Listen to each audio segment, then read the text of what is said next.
The wife of Oyo State governor has advised citizens to speak up and always speak against violence. Makinde gave the advice at the public presentation and stakeholders' engagement on violence against persons prohibition law held in Ibadan. The program was sponsored by Westminster Foundation for Democracy (WFD) with funding by the UK Foreign, Commonwealth and Development Office. It is my pleasure to be here today for the public presentation of violence against persons prohibition law in Oyo State. My dear people of Oyo State, the VAPP law is put in place basically to protect the rights or our rights against violence and punish offenders.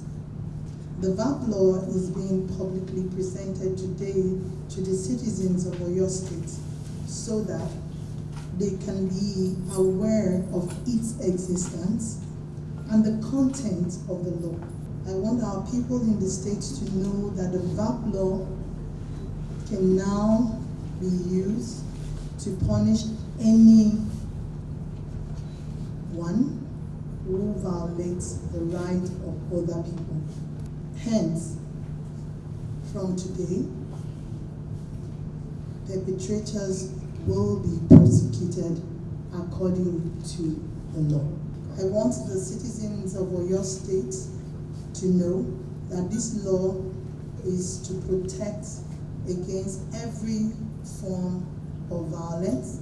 So do not be afraid to speak up, and please do speak against violence. In his remarks, Speaker of the Oyo State House of Assembly, Adebo Ogundoyin, said the law would eliminate violence in private and public life of the people. The Oyo State Violence Against Persons Prohibition Law 2020 is a law that eliminates the violence in private and public place, prohibits all forms of violence against persons, and to provide maximum protection and effective remedies for victims and punishment of the offenders of related matters. The purpose of the VAPP law, the 2020 VAPP, is to reduce the equality gap between all genders, as well as cut down the country's very high incidence of gender-based violence, which disproportionately affects women and girls. The law also redefines rape, and it is the first Nigerian law to recognize that rape can involve male victims. In addition to the Oyo State VAPP Law 2020, provides a legal framework that protects victims of female genital mutilation and the denial of inheritance and the succession rights, forced marriage, among many other things that especially women and girl children face. The VAPP Law 2020 is very comprehensive and serves as a benchmark for offenses such as rape and other offenses.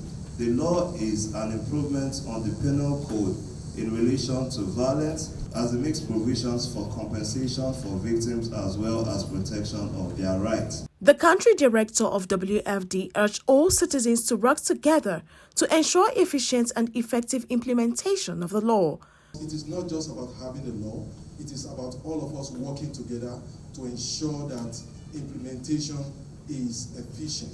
In other words, survivors are getting justice, and will be perpetrators are also restrained because they can see that the law is not just there, but it is being implemented. The coordinator of Sexual and Gender-Based Response Team said enactment of the new law was another outstanding achievement of the state government.